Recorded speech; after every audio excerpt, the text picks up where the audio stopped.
é seu nome? Floriano. Floriano. Floriano, o senhor acha importante a história dessas ruínas que tem aqui? E sim, importante por parte deles, pelo menos para as turísticas, isso é importante porque todo mundo queria descobrir, será que é certo, a verdade, então aí que isso, para mim é importante isso aí, o conhecimento também isso aí.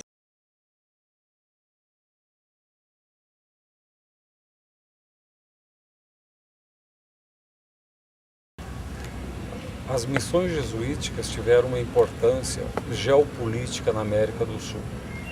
Foi a forma que o Estado colonial espanhol encontrou para proteger as suas fronteiras e conseguir fazer o enfrentamento do Estado colonial português. Originalmente, nós sabemos da existência dos 30 povos, abordando a região de Paraguai, Argentina e Brasil. Mas, enfim, é um conjunto de mitos, né? Os 7 povos, por exemplo. A gente fala nos 7 povos.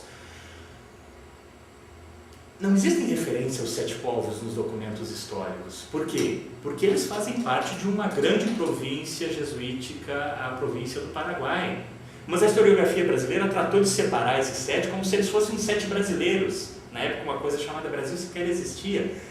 Então, se a gente perceber uma série de nós, de entranhas, de coisas, a certa altura a historiografia alça como herói no sul do Brasil a figura do Sepete Araju, outras figuras indígenas, os padres mártires, enfim, todo um sem número de personagens e heróis começaram a povoar o imaginário da região.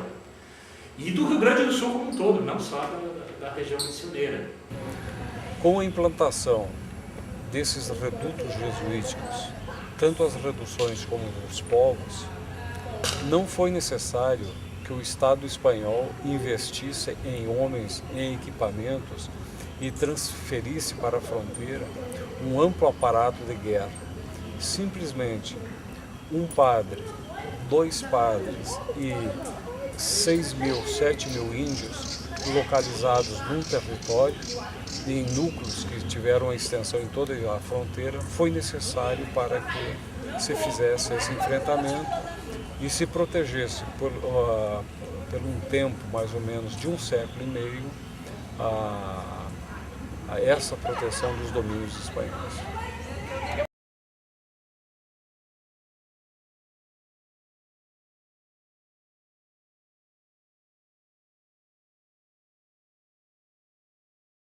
O Barroco começa na Europa ali no finalzinho do Renascimento e ele, na realidade, já no final do Renascimento a gente já tem uma mudança na arte, que é a arte se torna mais emocional, ela se torna mais movimentada, assim, com mais ênfase. Isso também tem a ver não só com a proposta estética, mas também com a mudança da sociedade. Por exemplo, a igreja precisou pensar uma maneira de poder trazer os fiéis de volta, elaborando cenas que são muito mais emocionais, muito mais expressivas, no sentido de emocionar mesmo, de extasiar as pessoas, de mostrar o quanto o céu, o quanto a proposta católica ela era interessante. Uma das formas de abordagem da arte barroca seria analisar a partir de regiões. Então, nós podemos falar no Brasil em 3 grandes regiões.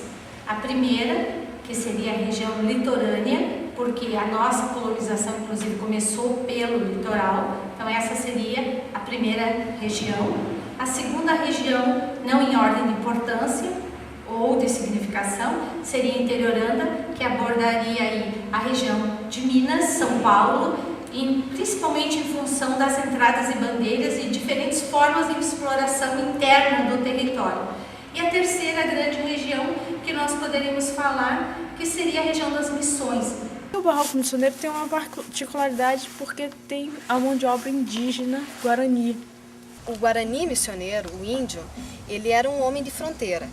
E ele era um homem de fronteira em duplo sentido, no geográfico e no humano, no cultural. Eles eram homens culturalmente híbridos. Alguns autores sugerem que os guaranis fingiam uma devoção católica, que eles simulavam. Outros já dizem que o que existia era uma atitude dúbia, que ao mesmo tempo em que eles participavam dos rituais católicos, eles continuavam com algumas práticas pagãs.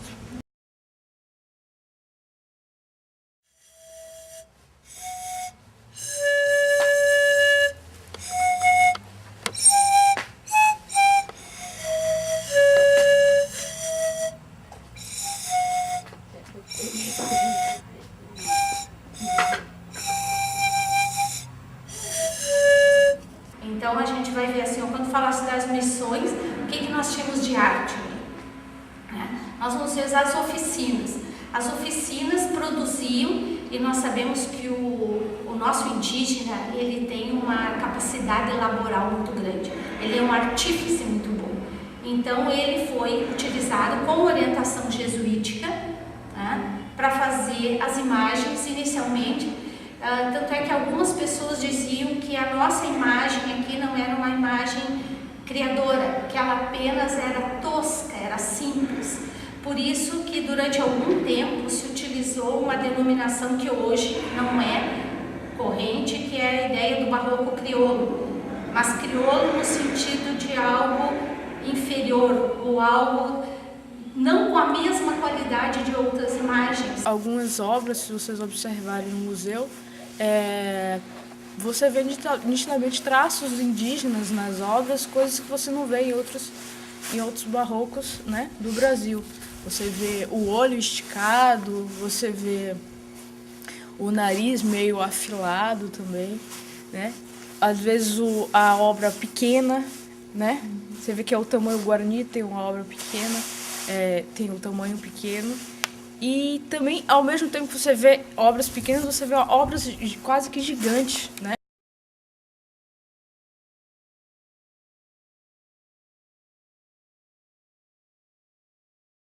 Então, nós vamos ver que realmente tem imagens diferentes, material diferente. Qual é o material que a gente vai ver?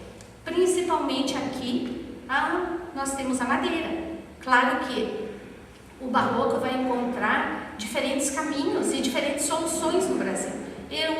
O nosso barroco é o barroco dos contrastes. Um ponto que contribuiu muito e que pode contribuir muito para a compreensão de como se deu a adoção da fé católica e principalmente dos santos é o caráter animista religioso guarani. Porque o animismo não é algo que se extirpa de uma hora para outra, ele não é passível de uma extirpação. O caráter animista, ele não dimensiona fronteiras entre o natural e o sobrenatural. Então, o índio, ele tinha com o santo uma relação diferente do que o católico europeu tinha com o santo na época, o que tem com o santo agora. O santo, ele era levado para a roça com o índio, ele ficava na beira da árvore enquanto o índio tomava banho no rio, né? Então o santo participava do cotidiano do índio, né? E essa força, o índio passou, a partir do animismo, a estatuária tornou-se um rito incorporado, a partir do animismo, porque as qualidades animistas, essa força animista que era dada para o santo, a partir dessa força, os santos tinham um poder de intervenção na vida do índio. Isso se vê nos vários relatos que tem de aparições desses santos, induzindo os índios a agirem de certas maneiras, enfim.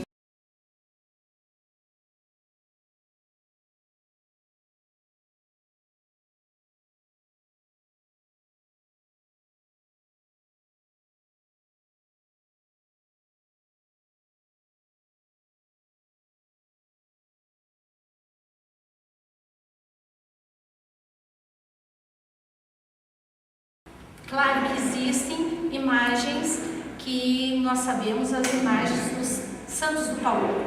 E elas atenderam, não só aqui no sul, mas em todo o país, como uma forma de contrabando para levar pedras e valores, pedras semi-preciosas, inclusive documentos, cartas para fora do país. E aqui nós temos inclusive imagens articuladas, porque o jesuíta, ele podia inclusive se inserir nessas imagens, isso era uma forma, ele assustava.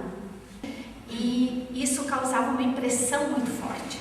Então isso era um ponto muito significativo para que ele conseguisse a catequese.